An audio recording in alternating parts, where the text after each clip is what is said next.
Okie dokie. So here we go. STAAR test review part 7. Last one. Commensalism. You might remember that word. Commensalism is one of the 3 types of symbiosis, right? We've got mutualism, commensalism, and parasitism.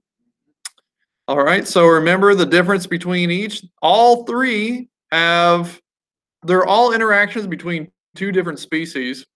And in each of these 3 types of symbiosis, one of them is always happy. It's the other one that makes the difference between the 3 types of symbiosis. We've got happy, happy, where they're both happy. We've got happy, meh, and we've got happy, sad. Okay? So which one of these is commensalism? Is it a type of symbiosis where both organisms benefit? In other words, happy, happy? No, that's mutualism. That's mutualism. I know it's very blurry, I'm sorry, but happy, happy is mutualism. Is it a type of symbiosis where one organism benefits while the other is harmed? Well, no, that's right here. One is happy, one is sad because it's being harmed, and that's parasitism. So that's not it. A type of symbiosis where one organism benefits while the other is unaffected? Let's see. Oh, yeah, he's happy. He's unaffected. He's meh, right? Yeah. All right. So we know the answer to that one. I just said it. Sperm cells and egg cells. So what's another word for sperm and egg cells? They're types of cells. They start with a G. Gametes.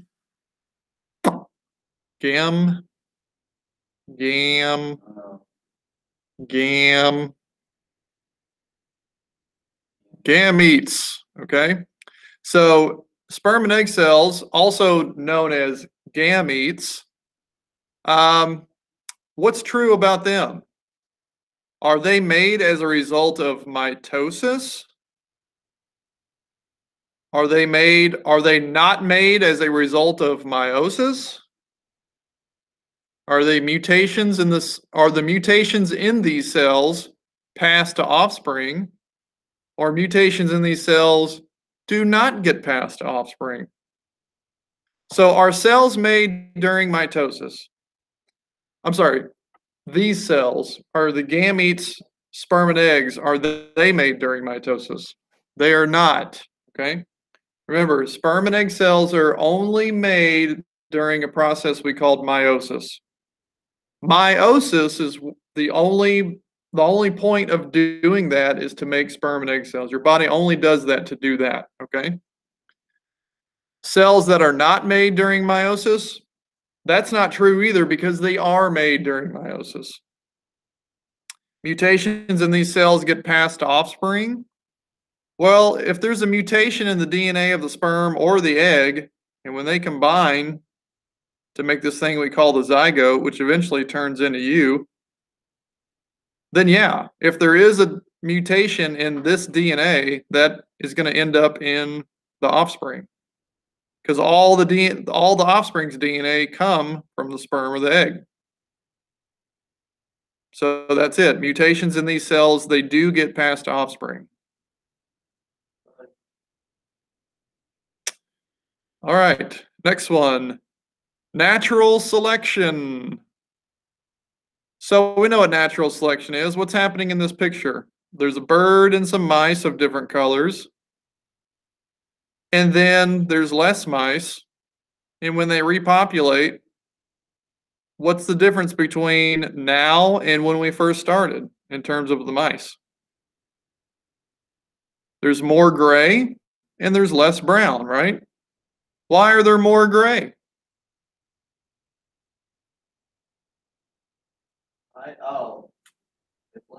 They blend in better. So they're, yeah. Yeah. So because they blend in better, they get eaten less, so they what? So they reproduce and pass on their genes to their offspring, right? And so more and more offspring become gray instead of brown. So individuals with favorable traits Do their numbers reduce in number over time? Nope. They go up. Individuals with unfavorable traits live longer. Unfavorable, that means bad. They live longer and spread their bad genes? No. The opposite happens.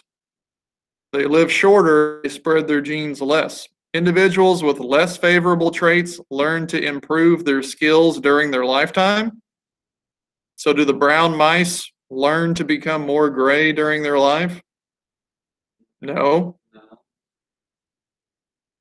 Individuals with favorable traits live longer and spread their good genes. Yes, the gray mice are living longer. They're having more babies. They're spreading their genes more and more mice become gray over time and less become brown. Guanine, cytosine, and adenine. First of all, what are these?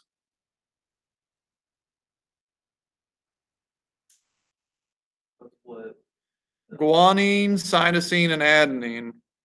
They are the G, the C, and the A in GCAT and GCal, right? Okay. So when you put them together in different combinations, they make up these things we call nucleic acids, which are DNA and RNA. So what's true about G, C, and A? Are they found in the cells of animals but not plants? Well, DNA and RNA are found in all living cells, not just animals or plants, but if it's alive, it has DNA. All living things have DNA. Are we in here? Huh? Are we in here while you're on the Yes. No, not all of them. Just Not all of them. found in RNA, but not DNA. No. Right? Yeah, they're found in RNA and DNA. G, C, and A are both found in DNA and RNA. It's the U and the T that are different between DNA, but the other three are the same. GCA, GCA. Are they found in the nucleus of prokaryotes? Trick question. Do prokaryotes even have a nucleus? No. No, that's a trick question. Or a trick answer, I should say. Are they found in the cells of all living things? Yes. Of course they are, because they're part of DNA and RNA. So every living thing will have these three. They may not have the T or the U, but they'll have the first three. It just depends on if the thing has DNA or RNA. All right, what is homeostasis? Remember, when you hear homeostasis, you think Goldilocks. What are you going to think when you hear homeostasis? Goldilocks, right? Being just right. Not too hot, not too cold, not too big, not too small. It's always just right. Your blood sugar doesn't get too high and it doesn't get too low. It stays just right. So this is homeostasis. Your body's constantly trying to keep you in homeostasis. So is homeostasis maintaining a stable internal environment? Or is it maintaining a stable external environment? Will it make your body heat up when it's too hot? Or will it make your body lower your blood sugar levels when they are low? If your blood sugar levels are low, will homeostasis cause them to go lower? No. Go higher. Right, it'll make it go higher. Yeah. If your body is too hot, will it make your body heat up even more? No, it'll make it cool down, right? Yeah. Does it maintain a stable external environment outside your body? Or does it maintain a stable environment inside your body? Okay. Correct. It's inside your body, right? Yeah. We can't control the temperature outside, but we can control our body temperature inside. Carbs versus lipids. Lipids are just fats, okay? So when you see this picture and it says carbs versus fat, it's the same thing, carbs versus lipids, okay? And then there's some comparisons between carbs and lipids, okay? So are carbs biomolecules and lipids not?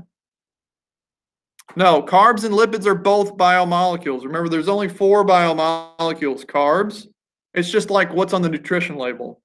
Carbs, lipids, which are fats, protein, and nucleic acids. So when you look at the nutrition label, it'll tell you how many grams of carbs, how many grams of fat, how many grams of protein, right? So the biomolecules are those things, plus the nucleic acids, which are DNA and RNA. But the nutrition label doesn't tell you how many grams of DNA and RNA are in the food, because it doesn't really matter. No, they're both biomolecules, okay? Carbs are made up of chopin. Remember, CHOPN, carbon, hydrogen, oxygen, phosphorus, nitrogen. But lipids are not. No, remember, all biomolecules are all made up of chopin. Just different combinations of chopin. Yeah. So they're both made up of chopin. Carbohydrates are a quick burning energy source, and lipids are a long-term energy source. Or lipids are the body's first choice for energy, and carbs are the body's second choice. Let's see. So here's the thing. Carbs are your body's first choice of energy. Why? Because they burn quick.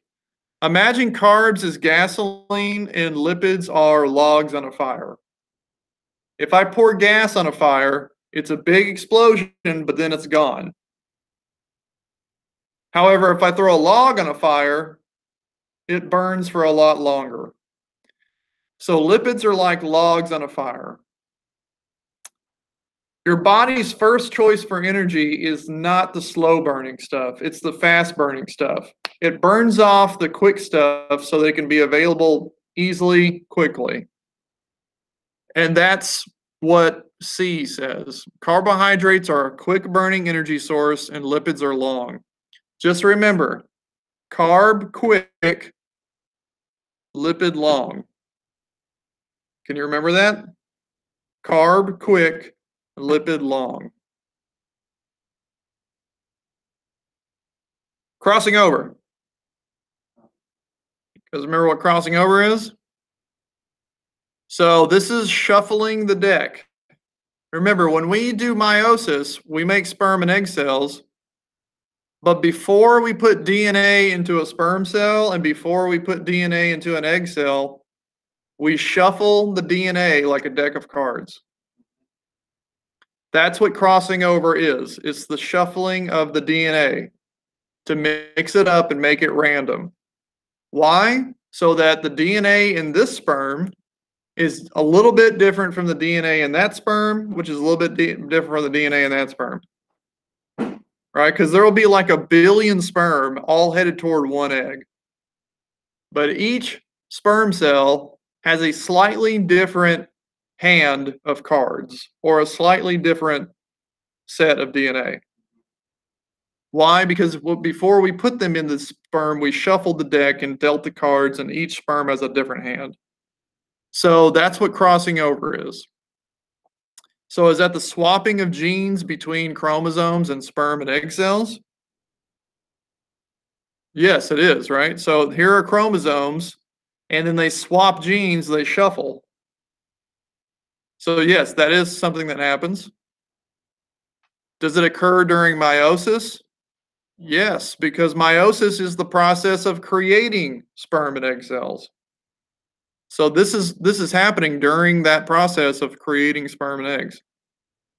Does it increase the genetic diversity in the offspring? Yes, it does. So it's all the above, right? Yeah. Okay. Base pairing rules. Here's your DNA. Remember, your DNA is made up of bases, which we call GCAT, GCAT. But 2 of those always pair together, and the other 2 always pair together. What is it? Does G always pair with A and C pair with T? When you think of GCAT, think GCAT. The first 2, GC, those are always together. Oh. The last two, AT, those are always together. It's always going to be G with C. GCA or GA. No, well, so there's only two in a pair, right? So here's a pair, this G and this C. G and C are always across from each other. G and C, A and T are always across from each other. Okay? So that's why everywhere you see a T, there's an A across, or everywhere you see an A, there's a T across. A, T, A, T, T, A, T, A, T, A. T's and A's are always together. G's and C's are always together. So G pairs with C and A pairs with T. But there's a trick. You got to read the third one. G pairs with C and A pairs with U. So when you see the letter U and you're talking about DNA and RNA, what does U tell you that you're talking about? The letter U tells you you're talking about RNA, because remember how DNA is GCAT, GCAT, like this? Yeah. But RNA is GCAU, GCal.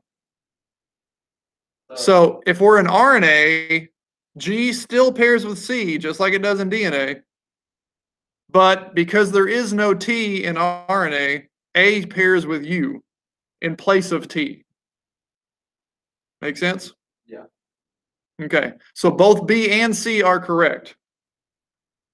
This is correct in DNA, and this is correct when we're talking about RNA. So I'm trying to trick you there, but with good intentions. Okay, cell differentiation. So you remember how a baby cell is called a stem cell?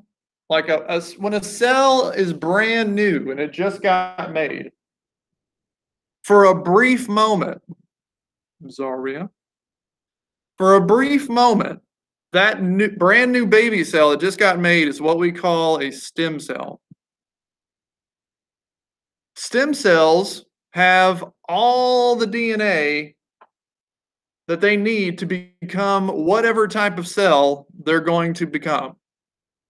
They have the DNA to become, they could become a muscle cell, a fat cell, a bone cell, blood cell, nervous, epithelial, immune, or a sex cell. They could become any kind of cell that they want. Actually, it's not up to them.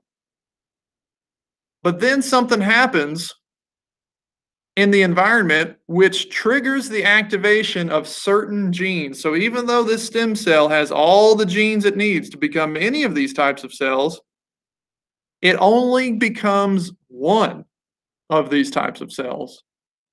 The one type of cell it becomes is whatever genes get turned on. If the muscle cell genes get turned on, it turns into a muscle cell. If the fat cell genes get turned on, it turns into a fat cell. Bone cell genes get turned on, it turns into a bone cell. That process is called gene expression. We've talked about gene expression. That's just gene activation, turned on or turned off. So, do stem cells have certain genes activated, which makes them become that cell type? Yes. Whatever genes get activated in that stem cell are what type of cell that stem cell will become. Yeah. They do not only have the genes, like a blood cell does not only have blood cell genes. It has nervous cell genes and epithelial cell genes. It's just that they're turned off, and only the blood cell genes are turned on. They don't randomly choose what cell type they will become. Factors in the environment, which I don't fully understand, tell them to. And stem cells can only become a few different, not true. They can become any cell type. Okay, codon charts. You're going to have to remember how to use a codon chart, probably. So we have our codon chart where we get a 3-letter combination of RNA, not DNA, but RNA. And we look, how do we know we're using RNA? Look, U, yep. So remember that you have to convert DNA into RNA first before you can look up the codon chart. So let's look at this. Valine is made from DNA sequence CGT. Now remember, we have to this is the DNA sequence. We have to convert this CGT into RNA first. So what would CGT be when we convert it from DNA into RNA? Just follow your base pairing rules. What always goes with C?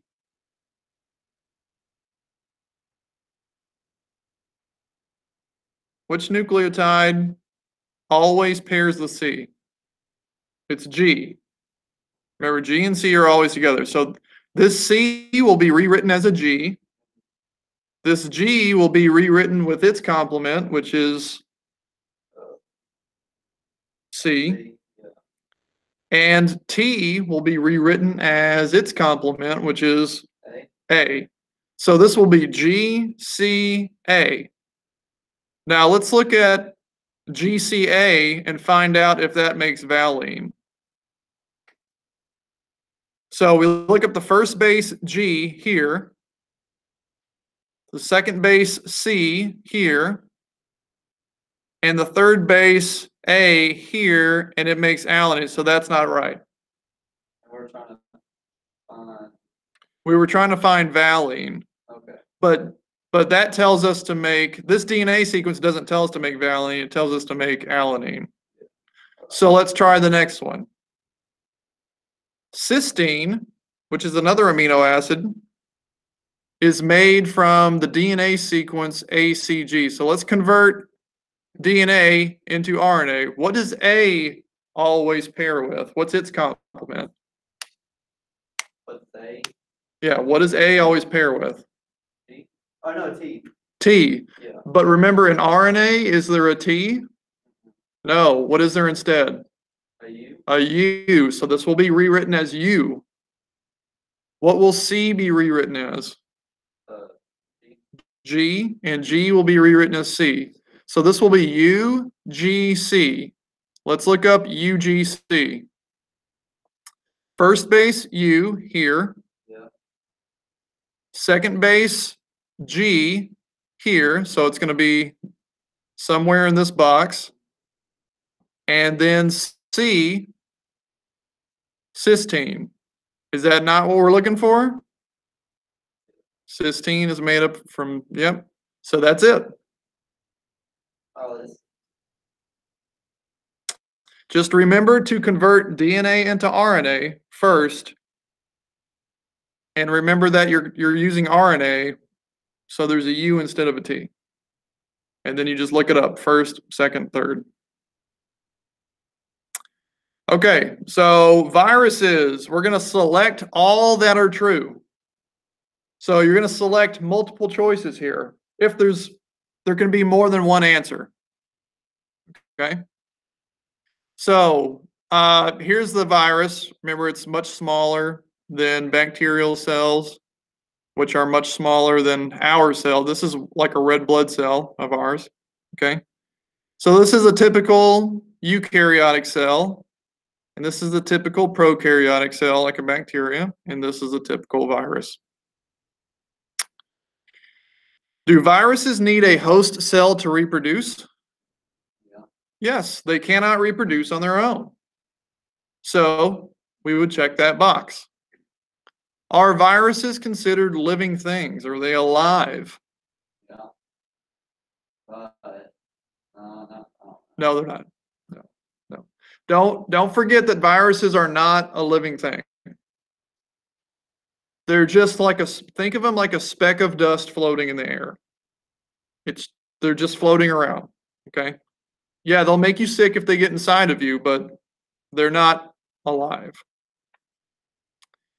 Viruses have DNA. Yes, they do. Viruses do have DNA. You might think, well, it has DNA, so it must be alive. No, I could put DNA inside of a cardboard box. It doesn't make the cardboard box alive. Okay. Viruses have a nucleus. You might think, well, if they have if they have DNA, they must have a nucleus, right? Because that's what the nucleus holds. It holds the DNA inside. But no, because remember, prokaryotes like bacteria, they have DNA, but they don't have a nucleus. Their DNA just floats around randomly inside the cell, all sloppy and willy-nilly all over the place. So the first box and the third box, those are true. Viruses are not alive and they do not have a nucleus. Gotcha. Because they're not cells, they're not an actual living cell. Biodiversity, again, we're going to check all that are true. So remember what biodiversity is. Diversity means a variety, and bio means life. So this means a variety of life or a variety of living things. See how we have all different kinds of living things here? Birds, geckos, wasps, snails, fungi, grass, trees. We've got a lot of different kinds of living things going on here. This is a high biodiversity.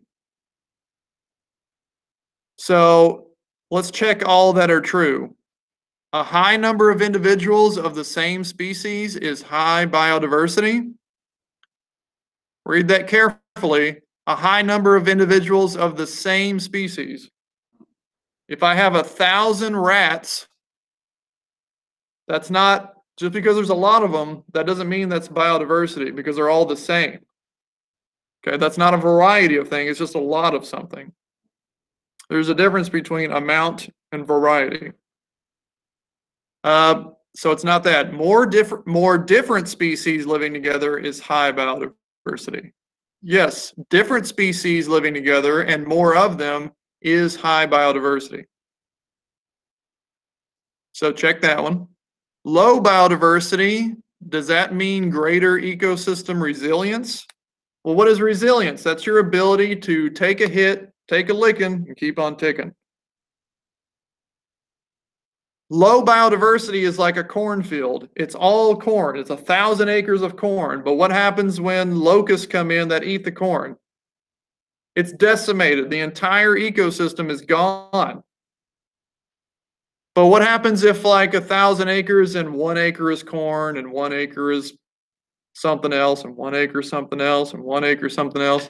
Locusts come in, they eat the corn, but that's just a small part of the ecosystem. The ecosystem as a whole will still be okay. So high biodiversity means greater ecosystem resilience. The more different species you have living together, the stronger your ecosystem will be, and the more of a licking it can take and keep on ticking. All right, protists. Select all that are true. Here's protists. Remember, protists are like the junk drawer of your kitchen. It's easier to say what they are or not than it is to say what they are because they are so many different things. But the one thing that all protists have in common, the only thing that they all have in common, because they're all so different from each other, is that they're all eukaryotic. That's the only thing that they all have in common with each other. Okay? Proteins are, I can't say the word, what you just said, eukaryotic. Yes. So they're all eukaryotic. Okay? So we can check that box. All protists are eukaryotic. But let's look at the other three. Some protists are eukaryotic and some are pro. No. Again, we just said they're all eukaryotic. They all have a nucleus. Euc means nuke. Right? Some protists are plant-like and can do photosynthesis. That's true. Like, look at this guy. He's super green. You know why he's green? Because he's got chlorophyll. What does chlorophyll do? It does photosynthesis. So yeah, some protists can do photosynthesis, like plants. Some protists are animal-like and consume other microorganisms for food. Yes, that's also true. So some are animals, some are animal-like protists, and some are plant-like protists. They're very different from each other, but the one thing they have in common is that they are all what? Eukaryotic. Eukaryotic. Good. So we can check the bottom three, but leave the top one unchecked. The S phase. All right, so here's the cell cycle. Remember what the G stands for? It stands for gap. So this G in G1 and in G2, that means gap 1 and gap 2. Why is it called gap? Because nothing's happening. There's a gap in activity. So the cell cycle is not as complicated as you think because nothing is happening here and nothing is happening here. The only time something happens is during the S phase and the mitosis phase. That's it. It's either S or it's mitosis. Mitosis is when the cell splits in half. One cell becomes two cells. S phase is where the DNA is doubled or replicated. That's all you have to remember. So, is this the stage of mitosis where DNA is replicated? Yes. Is it the stage of the cell cycle? I'm sorry. I lied to you. I'm sorry. I got ahead of myself. I wasn't thinking. Is it the stage of mitosis where DNA is replicated? Let's read this carefully. Remember, mitosis is this stuff going on over here. Does this happen during mitosis? No. Okay, sorry. I got ahead of myself. But no, that's not part of mitosis. I was trying to trick you and I tricked myself. The stage of the cell cycle, this whole thing is the cell cycle. Where DNA is replicated, yes, that's it. What I want you to remember is that the S phase is not part of mitosis. It happens before mitosis, and it's where DNA is doubled. That's what I want you to remember.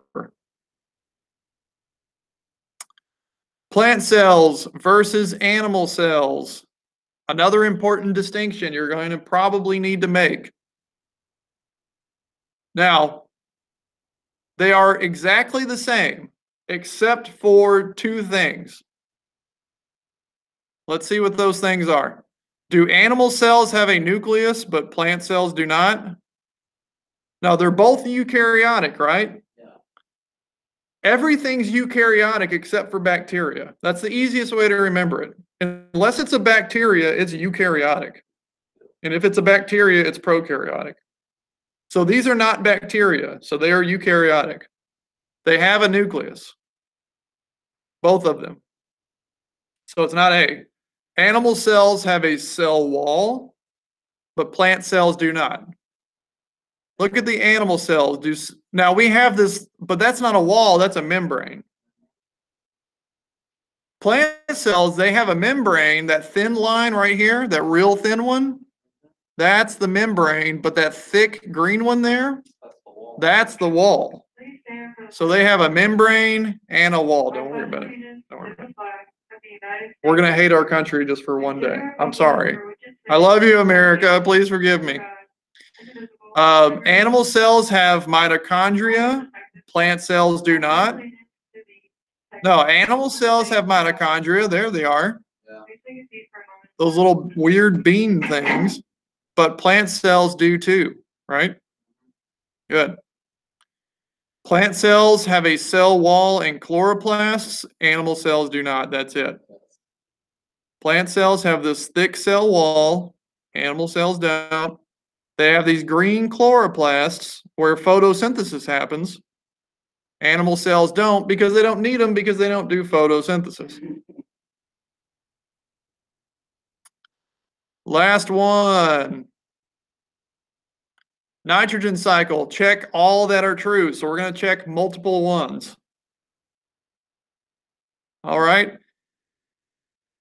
Excess nitrogen in the water can cause algae overgrowth, creating dead zones. Do you guys remember when we talked about that?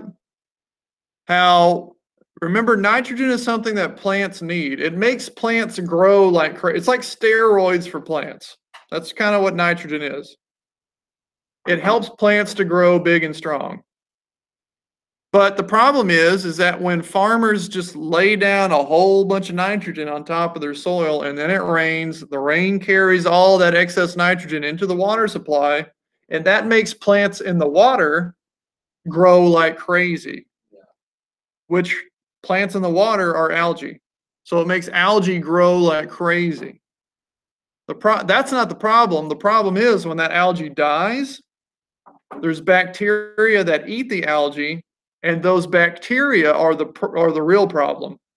It's not the algae that's the problem. It's the bacteria that eat the algae after it dies that's the problem.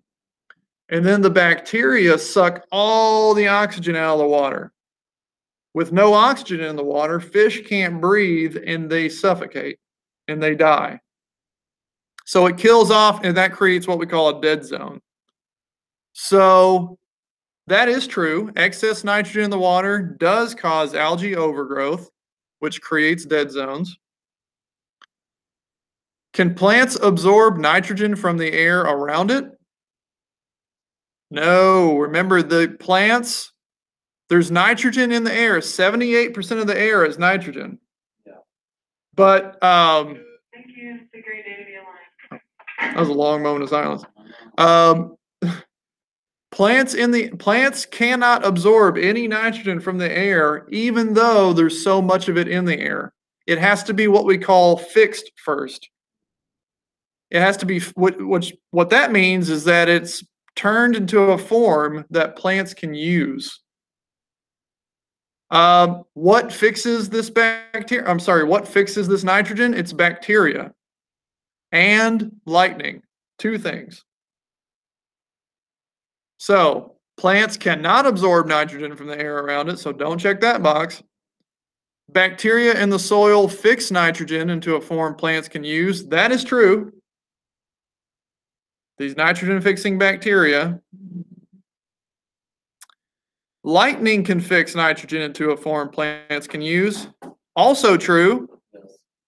Lightning fixes nitrogen in the air, and raindrops carry it down, soak into the ground, and then plants soak it up through their roots. When they soak up water, they're soaking up the nitrogen that's in the water too. So we can check that box too. And that's the ball game.